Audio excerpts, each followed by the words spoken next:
Hi guys, நான் உங்கள் பிரமிகா. இன்றைக்கி நம்ம எங்கே போயிட்டுருக்கோம் அப்படின்னு பார்த்தீங்கன்னா, நம்ம சித்தி பெரியம்மா பசங்களெல்லாம் ரயில்வே ஸ்டேஷனில் பிக்கப் பண்ணுறதுக்கு தான் போயிட்டுருக்கோம்.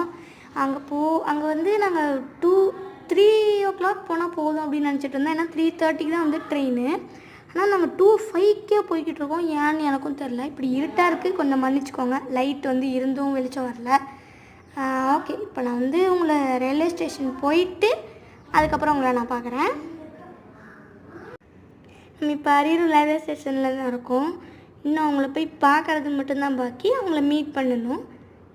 இந்த பிளாட்ஃபார்ம்லேருந்து அந்த பிளாட்ஃபார்முக்கு போகணும். ஸோ அதனால் நாங்கள் இப்போ லிஃப்ட்டில் போகிறோம். லிஃப்ட்டில் போகிறதுக்கு இந்த லிஃப்ட்டில் ரொம்ப பயமாக இருந்துச்சு. அது ஏன்னு தெரில, ஒரு மாதிரி தூக்கி தூக்கி போட்டுச்சு, வயரில் பெரட்டுச்சு. அப்படியே நான் உங்களுக்கு அந்த ட்ராக்லாம் காமிச்சேன். அப்புறம் இதுதான் எங்கள் அப்பா ஜாலியாக ஃபோன் பார்த்துருக்காங்க. நான் தான் என்ன பண்ணுறதுனே தெரில, ரொம்ப போர் அடிக்குது. சுற்றி சுற்றி வீடியோ எடுத்துகிட்டு இருந்தேன். நான் தான் சும்மா உட்காந்துருக்கேன். ஓகே, இப்போ ட்ரெயின் வர டைம் ஆயிடுச்சு. பாருங்கள், ட்ரெயின் செம்ம ஸ்பீடில் போச்சு. எக்ஸ்பிரஸ் ட்ரெயின், மங்களூர் ட்ரெயின் தான்.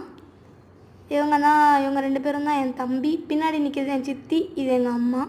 அப்புறம் என் பெரியம்மா பொண்ணு வந்து இவ தான். எங்கள் ஆச்சியை வந்து நான் காட்டல, அது ஏன்னு தெரியல, அவங்க ரொம்ப ஷை.